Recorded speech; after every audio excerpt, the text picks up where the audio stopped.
বেসন দুধের মধ্যে গুলে নিন আর বাঁচিয়ে নিন সংসারের অনেকগুলো টাকা। এই যে দেখুন বন্ধুরা, মিষ্টিগুলোকে কিন্তু আমি একটা প্লেটে সার্ভ করে নিয়েছি। দেখতে দেখুন কতটা লোভনীয় লাগছে। নমস্কার বন্ধুরা, অনুভার রান্নাঘরে আরো একটি নতুন পর্বে সবাইকে স্বাগত জানাচ্ছি। বন্ধুরা, আজকে আমি আপনাদের বেসন দিয়ে তৈরি করে দেখাবো রাখি বন্ধন স্পেশাল দারুণ মজাদার স্বাদের একটা মিষ্টি রেসিপি। যে মিষ্টিটা আপনারা যদি বাইরে থেকে কিনে খেতে যান তাহলে কিন্তু অনেকগুলো টাকা খরচ পড়ে যাবে। এভাবে যদি আপনারা বাড়িতে খুবই সহজ উপায়ে অল্প উপকরণে তৈরি করে নিতে পারেন তাহলে স্বাদও হবে একদম বাইরের দোকানের মতো, আর কিন্তু সংসার খরচের অনেকগুলো টাকাও বেঁচে যাবে। আর সেই জন্য দেখুন বন্ধুরা, শুরুতেই আমি একটা বড় বোল নিয়ে নিয়েছি, আর এখানে নিয়ে নিয়েছি আমি এরকম একটা কাপ মেপে 1 কাপের মতো বেসন। এখানে আমি একটা কাপ মেপে নিয়েছি, আপনারা কিন্তু আপনাদের সুবিধা অনুযায়ী যে কোনো একটা বাটি মেপে কিংবা অন্যান্য যে কোনো পাত্র মেপে নিতে পারেন। এখানে বেসনটার আমি সঠিক কোনো পরিমাপ বললাম না, মোটামুটি আপনারা যতটাই করবেন না কেন যে কোনো একটা পাত্র মেপে নেবেন, তাহলেই কিন্তু আপনাদের পরবর্তীতে রেসিপির মাপটা দিতে সুবিধা হবে। তো এখন আমি কিন্তু বেসনটাকে একটা বোলের মধ্যে নিয়ে নিচ্ছি।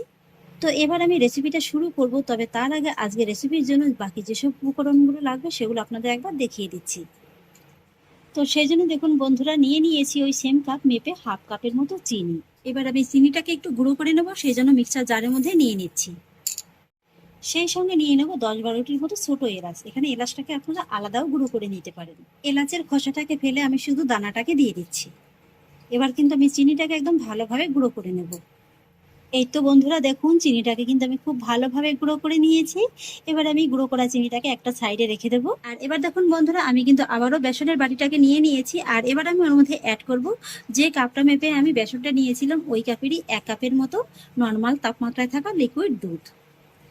এবার আমি অল্প অল্প করে দুধটা বেসনের মধ্যে নিয়ে নেব, আর তারপরে একটা হুইপসের সাহায্যে কিন্তু বেসনটাকে দুধের সঙ্গে ভালোভাবে একটু মিশিয়ে নেব। একবারে কিন্তু পুরো দুধটা দিয়ে আপনারা মেশাতে যাবেন না, তাহলে কিন্তু বেসনের ভিতরে ডেলা পাকিয়ে যেতে পারে। অর্ধেকটার মতো দুধ আমি প্রথমে দিয়ে দিয়েছি, এবার কিন্তু বাকি অর্ধেকটা দুধ আমি দিয়ে দিচ্ছি। আর এবার কিন্তু ফাইনালি বেসনটাকে দুধের সঙ্গে খুব ভালোভাবে মিশিয়ে নিতে হবে। এখানে কিন্তু আপনাদের একটা স্মুথ ব্যাটার তৈরি করে নিতে হবে, আর এই ব্যাটারটি না হবে খুব বেশি পাতলা, আবার না হবে একেবারে ঘন। বন্ধুরা, এই মিষ্টিটা বানাতে আপনাদের না লাগবে কোনো রকমের কোনো ছানা, কোনো রকমের কোনো মাওয়া কিংবা খোয়া ক্ষীর। ঘরে থাকা মাত্র 3 থেকে 4টি উপকরণে কিন্তু আপনারা তৈরি করে নিতে পারবেন এরকম দুর্দান্ত স্বাদের একটা মিষ্টি রেসিপি। দেখুন বন্ধুরা, বেসনটাকে কিন্তু আমি দুধের সঙ্গে খুব ভালোভাবে একদম মিশিয়ে নিয়েছি, আর এর ঘনত্বটা দেখুন ঠিক এমনই কিন্তু হতে হবে। এই যে দেখুন, এবার আমি মিষ্টিটা তৈরির জন্য গ্যাস ওভেনে একটি কড়াই বসিয়ে দিয়েছি, আর তার মধ্যে নিয়ে নেবো এবার আমি ওই একই কাপ মেপে 1/2 কাপের মতো ঘি। আর এবার ঘিটা যখন একদম হালকা গরম হবে তখন কিন্তু এর মধ্যে নিয়ে নিতে হবে এই যে তৈরি করে নেওয়া বেসনের ব্যাটারটা। বন্ধুরা, এই মিষ্টিটা কিন্তু ঘি দিয়ে করলেই বেশি খেতে ভালো লাগবে, তাই আপনারা চেষ্টা করবেন এখানে ঘিটা নেওয়ার। এখানে কিন্তু আমি দেখুন লিকুইড ঘিটা নিয়েছি, তাই কিন্তু 1/2 কাপের মতো নিয়েছি। আপনারা যদি জমাট বাঁধা ঘি নেন তাহলে কিন্তু আরো কম নিলে হয়ে যাবে। আর এবারে আমি বেসনটাকে কিন্তু ঘিয়ের সঙ্গে একটু ভালোভাবে নেড়েচেড়ে মিশিয়ে নেব। আর এই সময় কিন্তু আঁচটাকে মিডিয়াম লোতে রাখতে হবে। আর এই সময় কিন্তু নাড়ানোটা একদমই বন্ধ রাখা যাবে না, তাহলে কি হবে আমার কিন্তু এই বেসনটা কিন্তু কড়ার নিচে ধরে যাবে, আর এই বেসনটা একদম কিন্তু পুরো ডেলা পাকিয়ে যাবে। এইভাবে কিন্তু অনবরত নেড়েচেড়ে ভালোভাবে বেসনটাকে ঘিয়ের সঙ্গে মিশিয়ে নিতে হবে। দেখুন বন্ধুরা, বেসনটাকে কিন্তু আমি ঘিয়ের সঙ্গে একটু ভালোভাবে মিশিয়ে নিয়েছি। আর এই রেসিপিটা যখন করবেন আপনারা চেষ্টা করবেন একটু ননস্টিকের কড়াইতে করা, তাহলে কিন্তু আপনাদের করতে একটু সুবিধাই হবে। এইভাবে কিন্তু আরেকটু মোটামুটি 3 থেকে 4 মিনিটের মতো একটু সময় নিয়ে বেসনটাকে ঘিয়ের সঙ্গে রান্না করে নিতে হবে। মোটামুটি 4 থেকে 5 মিনিটের মতো কিন্তু বেসনটাকে আমি ঘিয়ের সঙ্গে একটু ভেজে নিয়েছি। বেসনটা এতে করে হালকা করে কিন্তু একটু ভাজা ভাজা হয়ে গেছে। আর এই যে দেখুন, বেসনের কালারটাও কিন্তু হালকা করে একটু চেঞ্জ হয়ে গেছে। আর এবার কিন্তু আমি এর মধ্যে অ্যাড করব আরও একটা সিক্রেট উপকরণ। এখানে দেখুন আমি নিয়ে নিয়েছি সুজি। প্রথমে আমি 2 চা চামচের মতো দিয়ে দিচ্ছি। সুজিটা কিন্তু এখানে খুব বেশি দেওয়া যাবে না, আর এই সুজিটা দেওয়ার কারণেই কিন্তু মিষ্টিটার মধ্যে খুব সুন্দর একটা বাইন্ডিং ভাব কিংবা একটা ক্রাঞ্চিনেস ভাব চলে আসবে। প্রথমে 2 চামচের মতো সুজিটা আমি বেসনের সঙ্গে একটু ভালোভাবে মিশিয়ে নেব, আর এই সময় কিন্তু আঁচটাকে একেবারে আপনারা কমিয়ে নেবেন। আবারও 2 চামচের মতো দিয়ে দিচ্ছি। এবার কিন্তু আবারও এই সুজিটাকে বেসনের সঙ্গে খুব ভালোভাবে মিশিয়ে নিতে হবে। বাকি সুজিটাও আমি বেসনের সঙ্গে খুব ভালোভাবে মিশিয়ে নিয়েছি।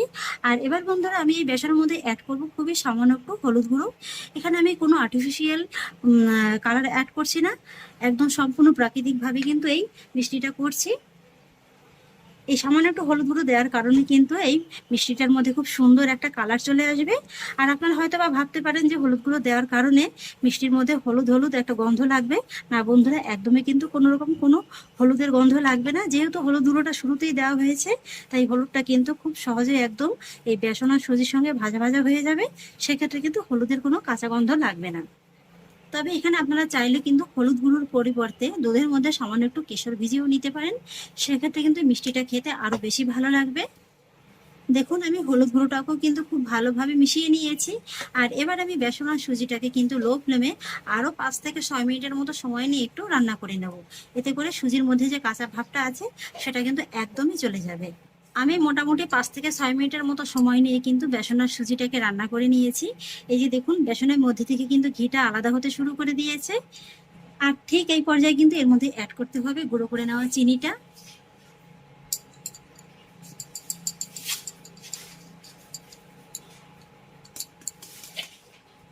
এবার চিনিটাকে কিন্তু বেসনের সঙ্গে খুব ভালোভাবে মিশিয়ে নেব। আর এইভাবে যখন চিনিটা ভালোভাবে মেশানো হয়ে যাবে তখন দেখবেন যে এই বেসনটা কিন্তু আবারও একটু পাতলা হয়ে গেছে। এই যে দেখুন বন্ধুরা, চিনি গুঁড়োটাকে কিন্তু আমি খুব ভালোভাবে মিশিয়ে নিয়েছি। আর মিশিয়ে নেওয়ার পরে দেখুন বেসনটা কিন্তু আগের তুলনায় একটু পাতলা হয়ে গেছে। তাই কিন্তু এখন আবারও এই বেসন আর সুজিটাকে মিডিয়াম লো আছে আরেকটু এইভাবে সময় নিয়ে নাড়াচাড়া করে রান্না করে নিতে হবে। এই তো বন্ধুরা, আরো 10 থেকে 15 মিনিটের মতো সময় নিয়ে আমি বেসনটাকে কিন্তু খুব ভালোভাবে রান্না করে নিয়েছি। এই যে দেখুন এটা কিন্তু কড়ার গাটা একদম ভালোভাবে ছেড়ে দিয়েছে। আর এই বেসনের ভিতর থেকে দেখুন ঘিটাও কিন্তু আলাদা হতে শুরু করে দিয়েছে। এই যে দেখুন এখন কিন্তু মিষ্টির জন্য আমার এই ডোটা একদম পারফেক্ট ভাবে তৈরি হয়ে গেছে। তবুও আপনাদের বোঝার সুবিধার্থে একটু দেখিয়ে দিচ্ছি। এইভাবে হাতের সামান্য একটু নিয়ে নেবেন, তারপর হাতের মধ্যে একটু গোল পাকিয়ে দেখবেন। যদি দেখেন যে খুব সহজে একদম গোল পাকানো যাচ্ছে, তাহলে বুঝবেন যে মিষ্টির জন্য কিন্তু এই ডোটা একদম পারফেক্ট ভাবে তৈরি হয়েছে। এবার আর কিছুই না, জাস্ট নামানোর আগে আগে আরো 1 চামচের মতো আমি ঘি এই বেসনের মধ্যে দিয়ে নেব। এটা কিন্তু আমি আলাদা করে নিইনি, আমি যে হাফ কাপের মতো ঘিটা নিয়েছিলাম সেই কাপে যতটুকু ছিল সেখান থেকেই কিন্তু 1 চামচের মতো আমি নিয়ে নিয়েছি। এই ঘিটাকেও কিন্তু এখন একটু ভালোভাবে মিশিয়ে নিতে হবে। ঘিটা দিয়ে হাই ফ্লেমে আরো 1 মিনিটের মতো কিন্তু আমি বেসনটাকে রান্না করে নিয়েছি। এবার আমি গ্যাসের ফ্লেমটাকে অফ করে দেব। আর তারপর যে থালাতে আমি মিষ্টিটা সেট করে নেব সেই থালাতে লাগিয়ে নিয়েছি সামান্য একটু ঘি। এখানে আমি থালা নিয়ে নিয়েছি, আপনারা কিন্তু যে কোনো বক্সও নিতে পারেন। আর এবার আমি থালার মধ্যে অ্যাড করব সামান্য একটু ড্রাই ফ্রুট। এখানে আমি পেস্তা আর আমন্ড বাদাম কুচিটা নিয়ে নিয়েছি। আর এবার আমি এই মিষ্টির ডোটাকে এইভাবে থালার মধ্যে নিয়ে নেব। সঙ্গে সঙ্গে কিন্তু এইভাবে একটু চেপে বসিয়ে দিতে হবে। আর তারপরে এই মিষ্টিটাকে কিন্তু এইভাবে থালার মধ্যে খুব সুন্দরভাবে চেপে সেট করে বসিয়ে নিতে হবে। মিষ্টিটাকে থালার মধ্যে আমি খুব সুন্দর করে সেট করে নিয়েছি। আর এবারে আমি মিষ্টির থালাটিকে নর্মাল ফ্রিজে রেখে দেবো মোটামুটি 5 থেকে 10 মিনিটের মতো। এতে করে মিষ্টিটা খুব সুন্দরভাবে ঠান্ডা হয়ে যাবে। আপনারা যদি ফ্রিজে না রাখতে চান সেক্ষেত্রে কিন্তু নর্মাল হাওয়াতেও রেখে দিতে পারেন। সেক্ষেত্রে মোটামুটি 15 থেকে 20 মিনিটের মতো সময়টা লাগবে।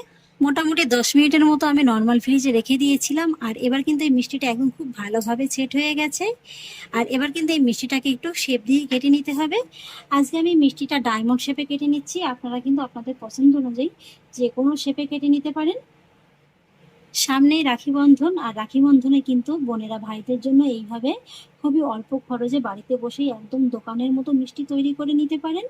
দেখতেই পেলেন শুধুমাত্র বেসন, দুধ, চিনি আর সামান্য একটু ঘি দিয়ে কিন্তু এই মিষ্টিটা একদম দোকানের মতো তৈরি করা যায়। আর এই মিষ্টিটা তৈরি করা এতটাই সহজ যে বাচ্চারাও যদি একবার দেখে নেয় তারাও কিন্তু খুব সহজেই বানিয়ে ফেলতে পারবে। তৈরি করা যেমন সহজ, খেতে কিন্তু ততটাই মজার। তো দেখুন খুব সহজেই কিন্তু আমি মিষ্টির গায়ে কাট লাগিয়ে নিয়েছি।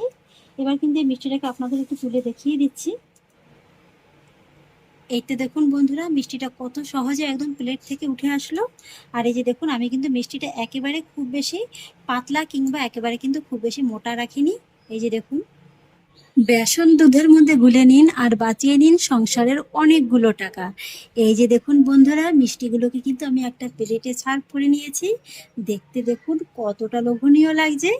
এইভাবে বাড়িতে একবার মিষ্টি বানিয়ে খেয়ে দেখুন, কথা দিচ্ছি এর স্বাদ কিন্তু দোকানের থেকেও সেরা হবে।